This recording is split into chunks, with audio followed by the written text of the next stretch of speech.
Shalom dan salam sejahtera bagi kita semua. Yang kami hormati Ibu Stini Nova Tumbol SSI Teol MTH sebagai dosen pengampu mata kuliah Hermeneutik PL2 dan teman-teman yang kami sayangi. Pada kesempatan kali ini kami dari kelompok 1 akan mempresentasikan dan menjelaskan hasil diskusi kami, yaitu berupa makalah yang telah kami tulis, di mana makalah ini membicarakan tentang tafsiran Alkitab Perjanjian Lama, yaitu Kitab Mazmur.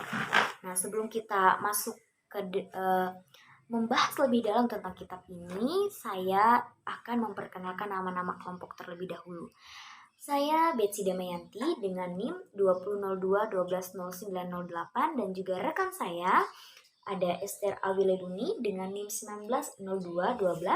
1902-12-0802. Nah, dalam kitab ini kami ada membahas 3 poin penting, yaitu yang pertama latar belakang, yang kedua tafsiran kitab, dan yang ketiga adalah refleksi teologis. Kita akan masuk ke dalam latar belakang terlebih dahulu yang akan dijelaskan oleh rekan saya Esther Awileluni. Saya persilahkan. Terlebih dahulu kita akan membahas latar belakang kitab Mazmur. Kitab Mazmur termasuk kitab yang terkenal dari Perjanjian Lama. Kitab ini mempunyai arti yang besar bagi gereja Kristen, baik di bidang liturginya maupun di bidang pembangunan rohani dan kehidupan pribadi orang Kristen. Di dalam Mazmur-Mazmur ini kita mendapat kesaksian mengenai pemberitaan tentang Yahweh dan kerajaannya. Dua unsur yang sangat penting dalam kitab Mazmur yaitu pujian kepada kemuliaan Yesus dan perasaan persekutuan kepada Dia.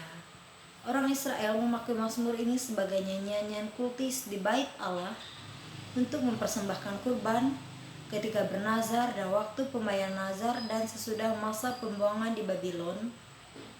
Beberapa paduan suara pun muncul dalam kultus dan biasanya mereka akan menyanyikan Mazmur-Mazmur. Dalam kitab Mazmur terdapat 150 buah Mazmur dan demikian juga dalam Septuaginta terdapat jumlah yang sama tetapi dengan susunan yang berbeda. Mazmur yang terkumpul dalam kitab Mazmur ini dikarang dalam waktu berbeda dan sastra di dalamnya merupakan sastra yang masih muda. Penulis dan pengarang kitab Mazmur.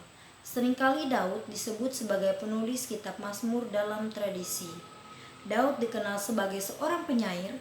Dalam Mazmur ini, nama Daud disebut sebanyak 73 kali, sedangkan Salomo 2 kali dan Musa disebut 1 kali. Dan lain-lainnya hanyalah tambahan. Tambahan itu berasal dari pengumpulan Mazmur atas dasar adanya kemiripan pergumulan dari tokoh-tokoh tertentu dengan isi suatu Mazmur. Waktu dan penulisan kitab Mazmur. Jika ditinjau dari waktu penulisannya, maka ada Mazmur-Mazmur yang ditulis pada masa Prasilis, Mazmur 29, Eksilis, Mazmur 137, dan Posteksilis. Kitab Yesus Sirak dan kitab 1 Makabe, kedua kitab itu ditulis kira-kira 100 tahun setelah mengenal kumpulan kitab Mazmur yang ada. Jadi kesimpulan kitab Mazmur dalam bentuknya ada sekarang ini sudah selesai ditulis sebelum 100 tahun. Tujuan dari kitab Mazmur adalah sebagai doa dan pujian yang diilhami oleh Roh, ditulis secara umum untuk mengungkapkan perasaan mendalam hati manusia dalam hubungannya dengan Allah. Banyak yang tulis sebagai doa kepada Allah dan nyanyian yang mengungkapkan pujian syukur dan pemujaan kepada Allah dalam hal-hal yang telah dilakukan. Ada beberapa tujuan kitab Mazmur yaitu untuk pujian di dalam bait suci, pujian di rumah ibadah Yahudi, pujian gereja. Dan di sini ciri khas kitab Mazmur, 9 ciri utama kitab Mazmur. Yang pertama, merupakan kitab terpanjang dalam Alkitab yang berisikan pasal yang terpanjang. Mazmur pasal 119 ayat yang pertama hingga 176. Yang terpendek, Mazmur 117 ayat yang pertama hingga yang kedua. Dan ayat tengah, Mazmur 118 ayat 8. Yang kedua, sebagai kitab nyanyian ibadah Ibrani. Kerohaniannya yang dalam dan luas ini menjadikan kitab ini sebagai perjanjian lama yang paling digemari dibaca oleh orang. Haleluya atau puji Tuhan, istilah Ibrani yang diakui secara universal di kalangan orang percaya, dipakai 28 kali dalam Alkitab, 24 diantaranya dalam kitab ini. Di dalam Mazmur 158 pujian kepada Tuhan mencapai puncak dan penyampaian pujian yang utuh dan sempurna kepada Tuhan. Yang keempat, tidak ada Alkitab yang terang-terangan mengungkapkan perasaan dan keutuhan manusia. Ya, terima kasih kepada rekan saya Esther Awileluni yang telah menjelaskan tentang latar belakang tadi. Kita akan masuk kepada tafsiran kitab. Nah, tafsiran kitab Mazmur ini kami ambil dari kitab Mazmur pasal 126 ayatnya yang pertama hingga ayatnya yang ke-6 dengan perikop pengharapan di tengah-tengah penderitaan. Teman-teman, kita boleh melihat di sini ada pasal yang ke-126 ada nyanyian ziarah. Ayat pertama dalam nas ini itu nyanyian ziarah. Nyanyian ziarah ini merupakan sebutan untuk 15 Mazmur, di mana pasalnya itu pasal 120 sampai 134. Sebutan ini bersumber dari hukum budaya ya, di mana Mazmur ini dinyanyikan ketika orang-orang Israel atau peziarah-peziarah pada saat itu ingin beribadah. Jadi orang-orang di sana beribadah mendaki seperti itu, mendaki ke Yerusalem, di mana di sana adalah tempat peribadahan berlangsung. Jadi tidak hanya orang-orang Israel, tapi juga ada orang-orang dari bangsa lain yang berziarah ke sana. Nah, mengapa harus beribadah di sana? Apa yang mereka lakukan? Apakah hanya beribadah saja kah atau seperti apa? Nah, di sini kita dapat melihat ada 3 hari raya luhur sesuai aturan Taurat yang terdapat pada Ulangan pasal 16 ayat 16, di mana di situ ada 3 hari raya luhur. Yang pertama adalah hari raya roti tidak beragi, hari raya 7 minggu, dan hari raya pondok daun. Nah, orang-orang Israel dan peziarah itu beribadah pada saat hari 3 hari raya luhur itu. Jadi misalnya ada hari raya roti tidak beragi, mereka akan mendaki gunung, mereka akan beribadah di sana. Nah, itu ada 3 hari raya luhur yang dibahas pada saat mereka berziarah. Kemudian di sini Tuhan ayat ini mengatakan ketika Tuhan memulihkan keadaan Sion, keadaan kita seperti orang-orang yang bermimpi. Jadi orang-orang Israel dan para peziarah ini bermazmur dalam perjalanan mendaki ke Yerusalem. Mereka menaikkan sebuah pujian bagi Tuhan dengan syair-syair mazmur yang indah. Mereka bermazmur kepada Tuhan. Ketika Tuhan memulihkan keadaan Sion, keadaan kita seperti orang-orang yang bermimpi. Nah, apa sih maksud dari syair ini? Nah, maksud dari syair ini mempunyai makna yang mendalam. Apa makna yang mendalam itu? Itu mereka teringat akan penderitaan yang telah mereka alami, baik sebelum pembuangan, pada saat pembuangan, ataupun sesudah pembuangan di Babel. Nah, jadi mereka itu mengalami penderitaan yang sangat menyedihkan sekali, di mana kerajaan Babel ini menjajah bangsa Israel pada saat itu. Mereka ingin menguasai bangsa Israel. Jadi mereka banyak mengalami hal-hal yang menyakitkan pada saat dari sebelum pembuangan di Babel, saat pembuangan di Babel, ataupun sesudah pembuangan di Babel. Tetapi umat Israel ini tidak berputus asa seperti itu. Mereka tidak menyerah begitu saja terhadap keadaan. Mereka terus berdoa, beribadah, bermazmur, dan memohon pertolongan kepada Tuhan hingga mereka masih mempunyai harapan. Mereka masih menginginkan mujizat Tuhan terjadi atas hidup mereka seperti itu. Di sini dikatakan lagi ketika Tuhan memulihkan keadaan Sion. Teman-teman, dalam syair bahwa Tuhan memulihkan keadaan Sion. Sion di sini awalnya adalah hanya sebuah bukit saja. Sebuah bukit tempat bait suci itu didirikan. Nah, biasanya kita dengar dengan Bukit Sion. Nah, Bukit Sion ini berdiri di kota Yerusalem. Nah, namun Sion bukanlah hanya bukit tadi ya, tetapi pada masa pemerintahan Raja Daud ini berhasil menaklukkan Yerusalem dan menjadikan Sion sebagai ibu kota Israel seperti itu. Jadi kota Sion ini adalah sebagai pusat pemerintahan ketika Raja Daud ini berhasil menaklukkan Yerusalem dan menjadikan Sion menjadi ibu kotanya. Jadi di sana dibangun pusat keagamaan, bait Allah, seluruh pemerintahan bangsa Israel berada di kota Sion ini. Nah, jadi dapat lihat di sini bahwa kata Sion telah menjadi ibu kota Israel seperti itu pada saat pemerintahan Raja Daud. Teman-teman, setelah berakhirnya pemerintahan Raja Daud, terjadi sebuah konflik tadi ya, konflik yang tidak bisa diatasi. Ketika kerajaan Babel yang datang untuk menyerang bangsa Israel, membunuh banyak bangsa Israel dan menghancurkan rumah-rumah ibadat di sana, membakar seluruh puri dalam kota itu dengan api, dan membawa orang-orang dan keturunan Raja Daud ke pengasingan, ke pengasingan di Babel. Jadi ketika umat Israel mengingat peristiwa itu di kitab Mazmur ini, mereka menginginkan Allah memulihkan keadaan mereka tadi ya. Ini sangat menyedihkan sekali.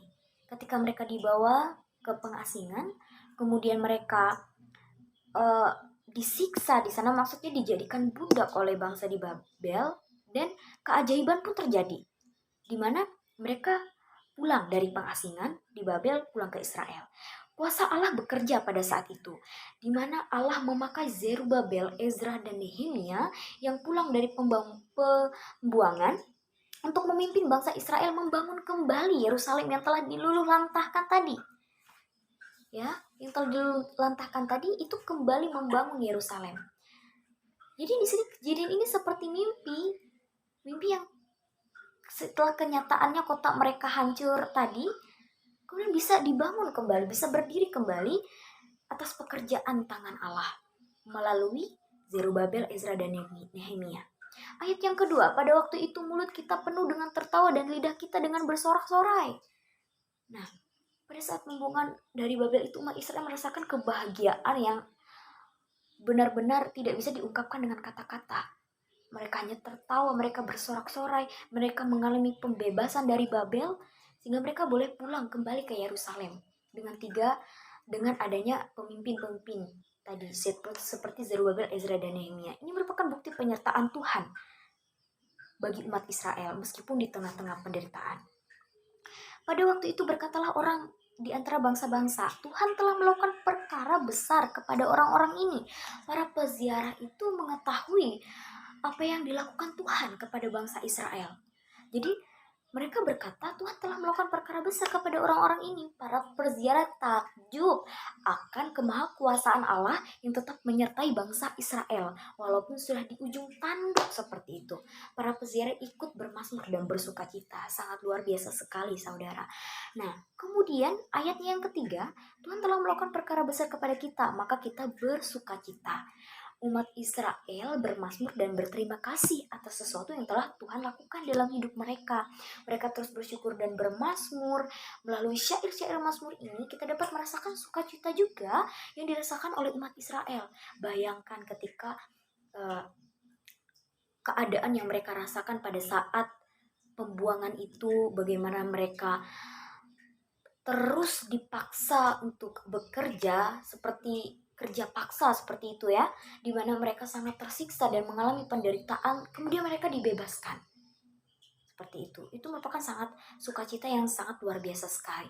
Tapi kita lihat lagi pada ayat yang keempat, apa sih yang terjadi pada ayat yang keempat?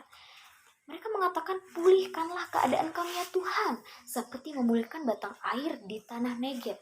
Nah, pada ayat keempat ini kelompok memikirkan hal yang lain. Apa sih yang terjadi lagi seperti itu kepada bangsa Israel ini? Bukankah mereka telah dibebaskan? Atau apa ada hal yang terjadi lagi seperti itu? Hal yang tidak menyenangkan lagi yang terjadi. Kita lihat di sini. Setelah bangsa Israel pulang dan terbebas dari pembuangan, mereka kembali membangun Yerusalem, dan kemudian mereka belajar mengenai pengakuan dosa, Taurat, dan lainnya. Mereka kembali belajar itu dengan adanya pemimpin-pemimpin seperti ada Zerubabel, Ezra, dan Nehemia. Mereka memberikan suatu dampak positif kepada bangsa Israel agar mereka kembali memenuhi atau kembali mentaati hukum Taurat itu. Tetapi di kitab Nehemia mencatat bahwa Nehemia mempunyai kekecewaan yang mendalam atas bangsa Israel sebab mereka tidak mematuhi Taurat yang telah diajarkan kepada Tuhan. kita mengetahui kenapa bisa seperti itu. Nah, hal yang membuat itu adalah umat Israel adalah umat yang tegar tengkuk. Maksudnya adalah mereka bertobat namun melakukan dosa lagi. Hal inilah yang membuat hati Allah Israel pada saat itu sangat-sangat sakit ketika mereka sudah dibebaskan, mereka sudah dicukupkan dalam segala hal, tetapi mereka tetap saja melakukan hal-hal yang tidak baik dengan tidak mentaati hukum Taurat. Hati Tuhan kecewa pada saat itu. Mengapa hal itu terjadi? Karena Nehemia ini pada saat itu berkeliling kota dan melihat banyak umat Israel yang tidak memenuhi perjanjian mereka kepada Allah. Maka usaha dari Ezra dan Zerubabel itu gagal. Mereka melihat bait suci terbengkalai dengan dikelola dengan orang-orang yang tidak cakap, hari Sabat tidak dikuduskan, dan area tembok Yerusalem banyak orang-orang yang berdagang di situ. Padahal itu dilarang. Akhirnya Nehemia menjadi murka dan kemudian memukuli mereka. Sebenarnya perlakuan Nehemia juga tidak baik seperti itu. Kenapa? Karena dia langsung memukuli seperti itu. Ini sebenarnya kekerasan, tapi itulah dimana pemimpin-pemimpin bangsa Israel tidak ada yang sempurna ya pada saat itu. Itu perlu kita catat. Melalui cerita ini, kitab Mazmur telah merangkum. Jadi pembebasan bangsa Israel dari pembuangan akhirnya mendapat sukacita bukan merupakan akhir dari rangkuman dari keadaan Israel selanjutnya seperti itu. Nah, mereka mengatakan pulihkanlah keadaan kami ya Tuhan. Berarti dapat dikatakan bahwa umat Israel ini belum sepenuhnya merdeka ya. Meskipun mereka telah terbebas dari pembuangan, namun di sisi pemerintahan dan iman mereka masih lemah. Mereka masih memerlukan pemulihan dari Tuhan. Sebab kita ketahui bahwa bangsa Israel berkali-kali jatuh dan bangun dalam dosa. Bukan hanya umat Israel, namun dari zaman kitab raja-raja sampai kitab Nehemia, mereka belum bisa menjadi pemimpin dan raja yang dijanjikan oleh Allah. Para pemimpin ini juga merupakan kesalahan dari pemimpin juga melakukan kesalahan dan tidak taat kepada Taurat dan tidak setia juga kepada Allah. Nah, itu yang perlu kita catat di sini. Umat Israel ini ingin dipulihkan. Mereka menyanyikan Mazmur, mereka menginginkan memulihkan seperti memulihkan batang air kering di tanah Negeb. Jadi tanah Negeb ini adalah daerah di sebelah selatan perbatasan tanah kebudayaan Palestina yang dihuni. Seperti itu ya, daerah itu pada zaman Israel hanya dapat dihuni pada tempat-tempat tertentu saja. Jadi tanahnya itu adalah tanah yang kering ya. Jadi tidak semuanya ada tanah yang subur, ada tanah yang kering. Jadi tidak semua tanah itu subur. Ada air namun hanya sedikit.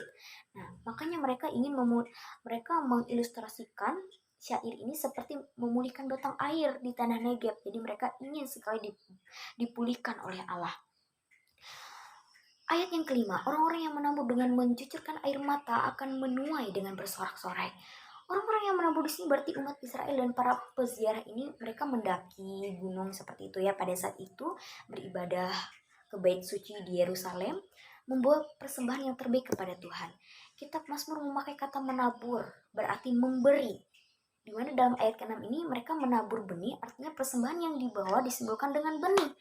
Kalau kita lihat benih itu kecil ya, sebuah bibit, sebuah biji. Tetapi kitab Mazmur memakai kata itu. Apa yang dimaksudkan? Jadi artinya Tuhan tidak melihat besar atau kecilnya persembahan yang mereka bawa, tapi kerendahan hati, ketulusan hati yang membuat persembahan itu menjadi persembahan yang terbaik yang diberikan kepada Allah. Akhirnya mereka mempunyai harapan dan kedamaian yang sejati ketika mereka menangis dengan mencucurkan air mata, mereka menabur dengan mencucurkan air mata, mereka akan menuai dengan bersorak-sorai. Mereka akan mengalami pemulihan itu. Ayat yang ke-6, orang yang berjalan maju dengan menangis sambil menabur benih, pasti pulang dengan sorak-sorai sambil membawa berkas-berkasnya. Pada ayat ini umat Israel bermasmur pada pendakian mereka ke bait Allah. Mereka bermasmur, orang yang berjalan dengan menangis sambil menabur benih, pasti pulang dengan sorak-sorai. Artinya, setiap umat Israel ini ketika mereka pergi ke Yerusalem, mereka membawa pergumulan yang sangat luar biasa. Entah itu pergumulan mereka pribadi atau juga pergumulan umat pada saat itu. Karena Setelah mereka pulang dari pembuangan pun mereka belum benar-benar merdeka ya pada saat itu. Mereka berbagai permasalahan terjadi pada saat itu. Mereka merasakan sesuatu yang mereka ingin benar-benar dipulihkan. Kata-kata dalam Mazmur ini pasti pulang dengan sorak-sorai. Artinya mereka mempunyai harapan yang cemerlang di masa depan. Ada mujizat, ada jalan keluar yang terjadi. Ketika kita melihat pergumulan bangsa Israel secara umum ya, di mana mereka ini menginginkan seorang raja yang sejati. Raja yang patuh dan setia kepada Allah dan hukum Taurat. Raja yang tulus, raja yang murni, raja yang suci, raja yang tidak bercela. Jadi mereka memimpikan sosok itu. Pengharapan mereka ini mengingatkan kita pada sosok Raja Mesianik, di mana yang dinubuatkan dalam kitab Samuel, tepatnya pasal 2, Samuel pasal 2, 2 Samuel pasal 7, saat pemerintahan Raja Daud pada saat itu. Allah membuat janji nih kepada Raja Daud bahwa dari garis keturunannya akan datang raja masa depan yang akan membangun rumah Tuhan di bumi dan mendirikan sebuah kerajaan kekal. Nah, ini merupakan janji Allah kepada Raja Daud. Jadi bangsa Israel mengingat hal itu, bahwa mereka mengatakan pengharapan itu terjadi. Nah, oleh sebab itu dalam perikop ini terdapat dalam Mazmur 126 ayat 1-6, pengharapan di tengah-tengah penderitaan akan menjadi sebuah harapan yang nyata yang akan digenapi dan pasti digenapi.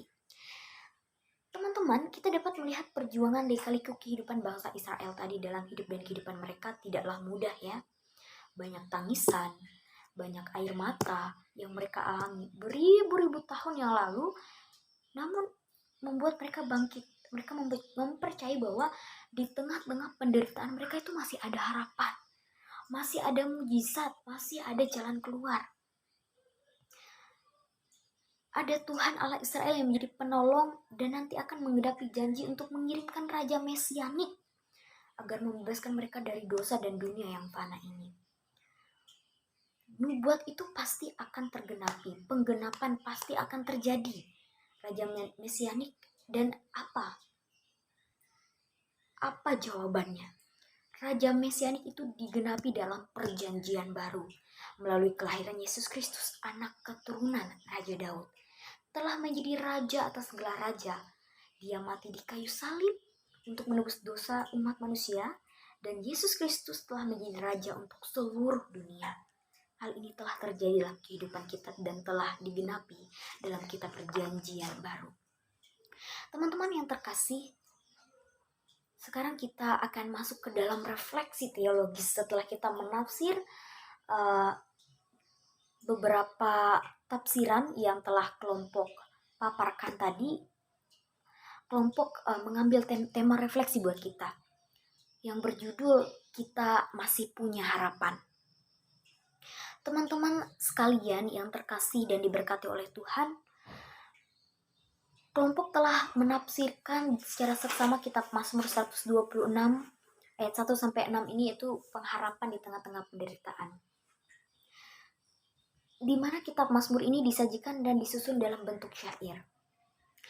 Syair-syair yang dihasilkan menggambarkan kehidupan bangsa Israel ribuan tahun silam, di mana mereka mengalami rupa-rupa penderitaan dalam hidup mereka. Namun di tengah-tengah penderitaan, Allah menghadirkan rupa-rupa berkat. Allah menghadirkan sukacita dan harapan bagi mereka. Semua itu telah kelompok paparkan tadi dalam ada sejarah juga, kemudian ada juga latar belakang. Kitab Mazmur ini merangkumlah berbagai kejadian penting seperti itu, baik kehidupan bangsa Israel atau kepemimpinan yang terjadi pada saat itu.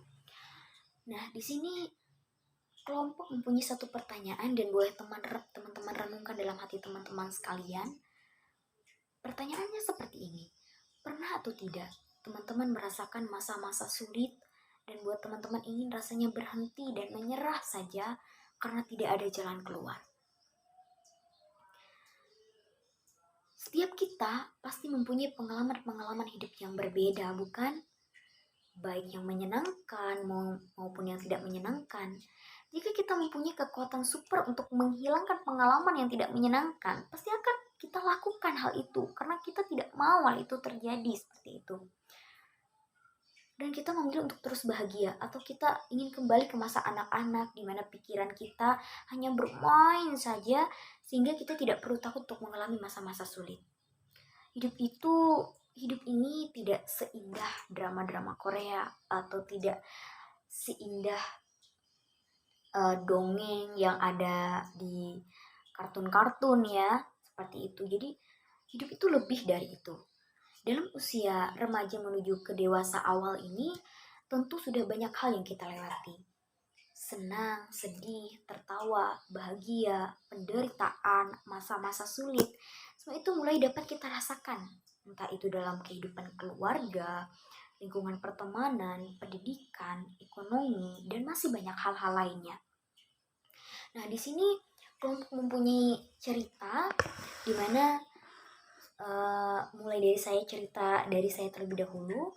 Jadi saya akan menceritakan secara singkat saja di mana pengalaman saya agar saya itu ketika saya masih punya harapan. Jadi saya adalah pindahan dari STTGKE di mana saya berkuliah di sana selama 2 semester. Awalnya berjalan dengan baik seperti itu.